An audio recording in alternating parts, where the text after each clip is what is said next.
Nah, di surat An-Naml Allah Subhanahu wa taala mengkisahkan kisah Nabi Musa alaihissalam.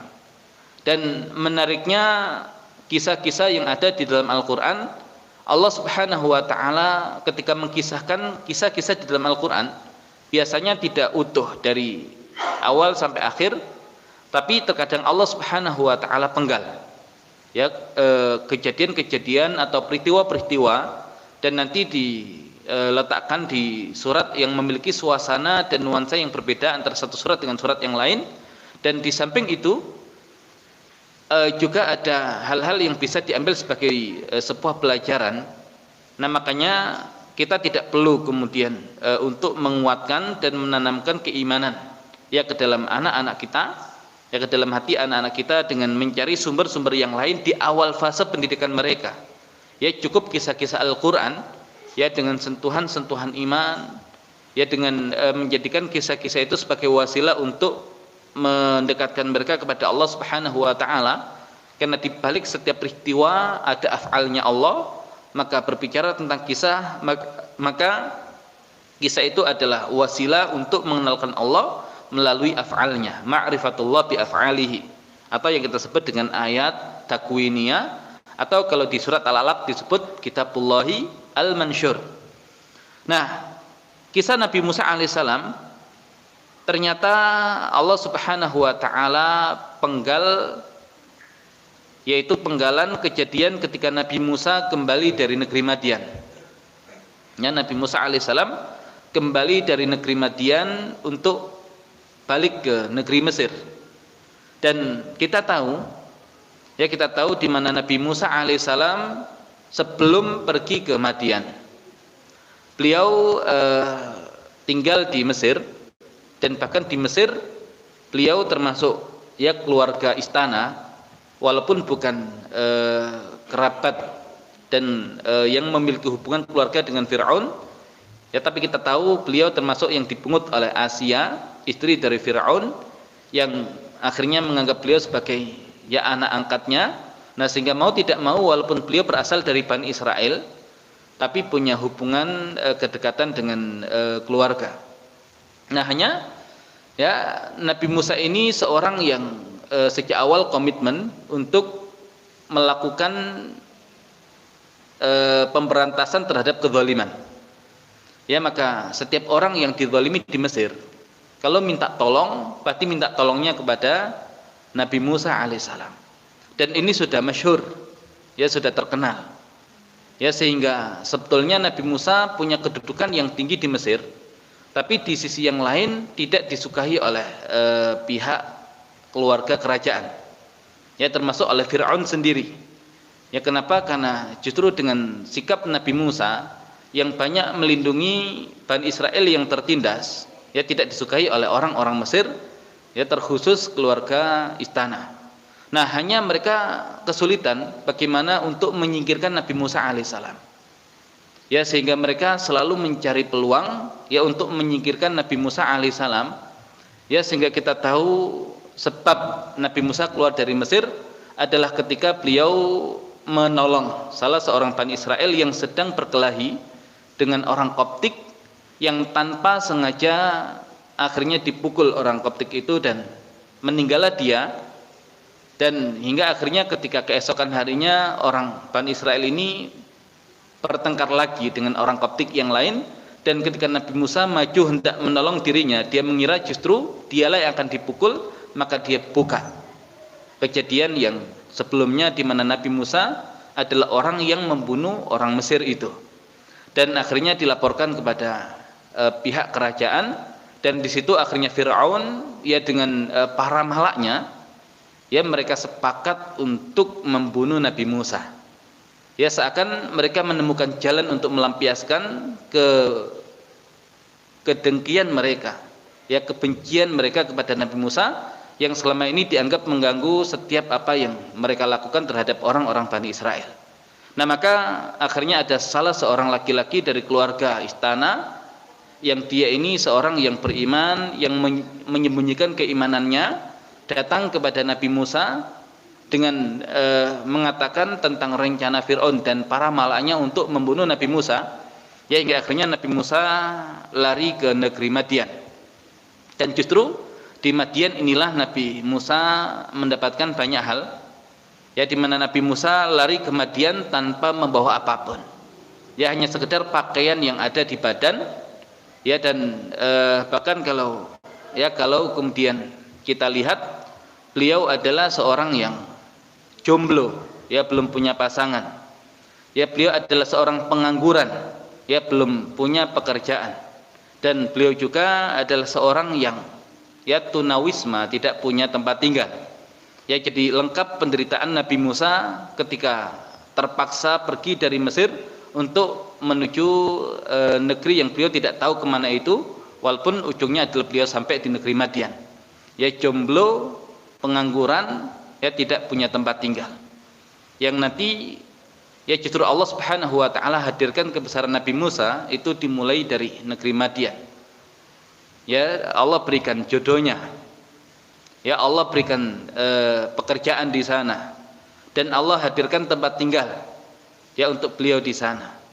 Ya, sehingga ada sebuah cerita ketika seorang raja itu bertanya kepada salah seorang menterinya, "Apakah kamu tahu siapakah raja itu?" Ya, maka menterinya mengatakan, "Raja itu adalah Anda." Ya, maka kata raja, "Bukan. Ya, sesungguhnya raja itu rajulun la na'rifuhu, seorang laki-laki yang kita tidak mengenalnya, wala ya'rifuna, dan dia pun tidak mengenal kita. Lahu dakhlun yakfi, ya, dia punya pemasukan, penghasilan yang mencukupinya, wa zaujatun turdi, dan istri yang menjadikan dia ridha, wa baitun yu'wi, dan rumah sebagai tempat tinggalnya." Dan itu adalah raja yang sesungguhnya. Ya, sehingga kalau Nabi Musa alaihissalam tidak punya istri, dihadirkan istri yang menjadikan beliau ridha. Tidak punya pekerjaan, ya, dihadirkan pekerjaan yang dari pekerjaan itu menghasilkan pemasukan yang cukup. Kemudian tidak punya tempat tinggal, ya, dihadirkan tempat tinggal yang bisa digunakan, ya, sebagai tempat tinggal beliau bersama keluarganya. Maka Nabi Musa, ya, adalah seorang yang bisa kita katakan raja yang rajanya itu dibayar kontan.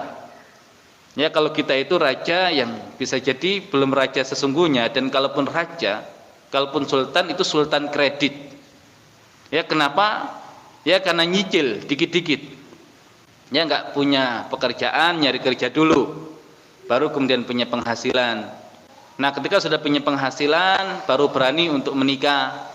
Nah, baru kalau kemudian sudah menikah, keluar dari rumah orang tua untuk nyari tempat tinggal, ya, bersama keluarganya. Nah, itu walaupun bisa dikatakan sebagai raja atau sultan, ya, tapi yang demikian adalah sultan kredit. Tapi kalau Nabi Musa alaihissalam tidak, ya, dibayar kontan itu, ya, satu waktu, ya, punya istri, punya pekerjaan, dan punya tempat tinggal. Ya, dan hari ini, ya, mungkin bisa dilakukan tapi oleh orang yang justru kemudian tidak punya harga diri sebagai laki-laki. Ya, nyari wanita yang kaya raya, ya, kemudian nikah dengan wanita itu tinggal di rumah mertua. Nah, ini tidak demikian dengan Nabi Musa. Ya, jadi jangan disalahartikan apa yang kemudian dihadirkan oleh Allah untuk Nabi Musa alaihissalam. Nah, Nabi Musa alaihissalam tinggal di negeri Madian sesuai dengan kesepakatan dengan sang mertua yang menjadi mahar pernikahan beliau dengan salah seorang anak gadis dari Syekh Madian, dari seorang laki-laki tua yang ada di Madian. Ayah mertuanya meminta pekerjaan yang harus dijalankan oleh Nabi Musa adalah 8 tahun. Tapi kalau kemudian Nabi Musa ingin menyempurnakan, ya, menjadi 10 tahun, maka itu sekehendak Nabi Musa. Nah, di Al-Quran tidak Allah Subhanahu wa ta'ala jelaskan, ya, tidak Allah Subhanahu wa ta'ala jelaskan di tahun keberapa Nabi Musa itu memilih dan akhirnya meninggalkan Madian. Ya, di Al-Quran hanya dibiarkan secara umum ada 8 tahun, ada 10 tahun. Walaupun nanti di dalam hadits Nabi Muhammad SAW dijelaskan tahun yang dipilih oleh Nabi Musa adalah yang paling lama, yaitu 10 tahun. Dan gadis yang dinikahi oleh Nabi Musa dari dua bersaudara itu ya bukan yang tua tapi justru adiknya. Ya, yang dinikahi oleh Nabi Musa adalah adiknya. Nah, kalau Nabi Musa akhirnya kembali dari Madian selama 8 atau 10 tahun, dan di situ Allah Subhanahu wa taala angkat Nabi Musa untuk menjadi nabi dan rasul. Ya, dengan memberikan mukjizat kepada beliau, tongkat yang ketika dilempar ya bisa menjadi ular, ataupun tangan yang dimasukkan ke saku maka akan keluar ya dengan berwarna putih dan bukan karena penyakit. Ya, di mana dua mukjizat itu Allah berikan kepada Nabi Musa untuk siap-siap berhadapan dengan musuh utama beliau yaitu Firaun. Dan sampai di situ kemudian penggalan kisah Nabi Musa yang ada di surat An-Naml dikisahkan oleh Allah Subhanahu wa taala. Tidak ada pembahasan tentang Bani Israel. Ya, tidak ada pembahasan bagaimana kemudian nanti fase-fase selanjutnya, karena tujuan dari dimunculkannya kisah Nabi Musa alaihissalam ya adalah busyra bagi Nabi Muhammad sallallahu alaihi wasallam tentang sesuatu yang ada di hadapan beliau. Ya, maksudnya apa? Dahulu Nabi Musa keluar dari Mesir dalam keadaan ketakutan. Ya, dikejar-kejar ingin dibunuh. Sama juga dengan keadaan Nabi Muhammad sallallahu alaihi wasallam ketika keluar dari Mekah juga dalam keadaan dikejar-kejar ya karena hendak dibunuh.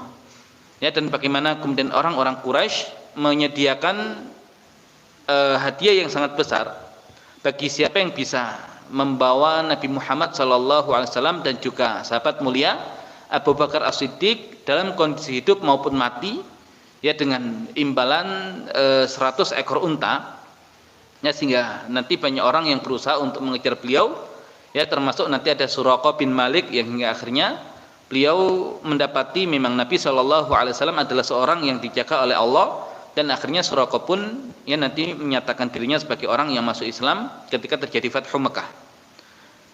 Nah, Nabi SAW meninggalkan Mekah dalam keadaan penuh ketakutan.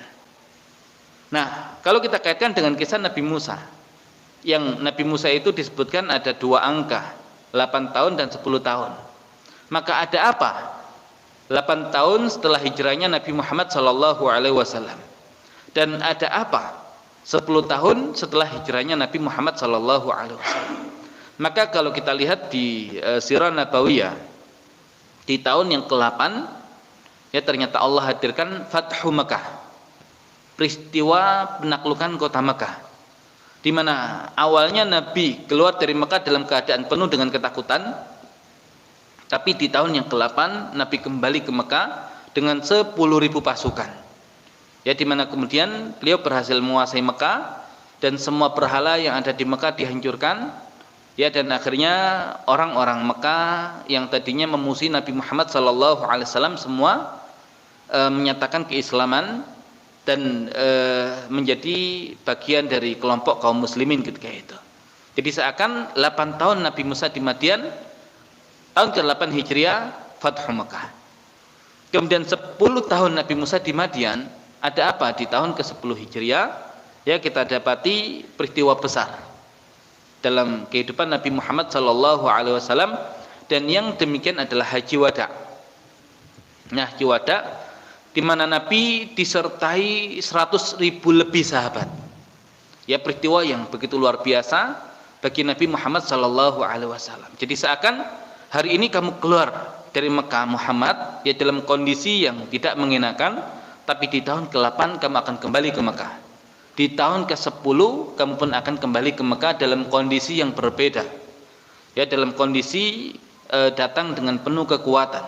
Tahun ke-8 dengan 10.000 pasukan, dan di tahun ke-10 dengan 100.000 lebih ya pengikut dari kalangan para sahabat yang mengantar beliau dan membersamai beliau untuk melaksanakan haji wada. Nah, tidak ada pembahasan tentang Bani Israel karena Bani Israel ini kaum yang gagal di dalam bangun peradaban. Makanya insya Allah secara khusus ya nanti akan kita bahas agar kita tidak terjatuh ke dalam lubang yang sama. Ya, berkaitan dengan Bani Israel ini secara khusus kita akan kaji surat Al-Baqarah, di mana kita dilarang untuk meniru Bani Israel walaupun Nabi Shallallahu Alaihi Wasallam sudah mengabarkan kita ini suatu saat akan ikut Bani Israel. La tattabi'unna sunana man kana qablakum hadwal qudzati bil qudzati hatta idza dakhalu juhra dhabbin la dakhaltumuh. Sungguh kalian itu akan mengikuti sunnah-sunnahnya orang-orang sebelum kalian. Ya, seperti bulu ya di sisi anak panah yang sama persis dengan bulu di sisi anak panah di sisi yang lain. Bahkan kalau mereka masuk ke lubang dhab, ya lubang kadal gurun, ya lubang kadrun, ya maka kalian pun akan masuk ke dalamnya. Ya, jadi dhab di sini bukan biawak, ya tapi kadal gurun. Nah, artinya jaminan atau kemudian berita dari Nabi Muhammad sallallahu alaihi wasallam di mana beliau itu la yantiqu 'anil hawa in huwa illa wahyu yuha, tidak berbicara dengan hawa nafsunya, tetapi yang demikian adalah wahyun yuha, wahyu yang diwahyukan. Pasti umat ini suatu saat akan mengikuti Bani Israel. Dan kalau kemudian umat ini ikut Bani Israel, kemudian berharap ya Allah berikan kita pertolongan agar kita bangkit menjadi pemimpin peradaban dunia, maka yang demikian mustahil. Ya, maka akan kita bahas secara khusus ya nanti di surat Al-Baqarah, bagaimana surat Al-Baqarah tema besarnya adalah kepemimpinan di muka bumi. Ya, kita kaitkan antara pembahasan keimanan ya dengan tema ibadah. Ya, karena harus jelas pembahasannya. Kan ini yang menjadi materi dan kurikulum kita. Kenapa iman dulu baru kemudian ibadah? Ya, kenapa fase Makkiyah dulu kemudian baru fase Madaniyah? Ya, kenapa iman baru kemudian Quran? Nah, selesai penggalan kisah Nabi Musa alaihissalam. Ya, seakan busyra. Ya, kabar gembira yang Allah Subhanahu wa taala berikan kepada Nabi Muhammad sallallahu alaihi wasallam walaupun tadi harus keluar dari negeri Mekah. Baru pembahasan tentang kisah Nabi Daud dan kisah Nabi Sulaiman.